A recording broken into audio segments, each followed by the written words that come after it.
but she's looking at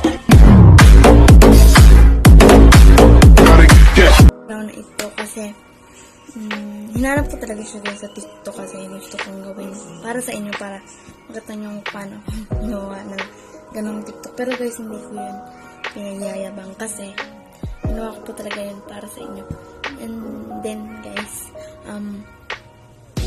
kapag medyo maldito ako kasi para yung sa final touch guys, mas maganda. So guys,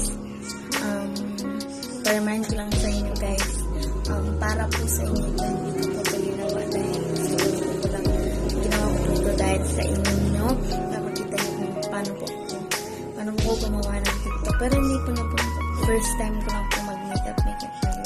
Give this a thumbs up and subscribe to my channel and share this video para sa ano pang manood sa mga video ko.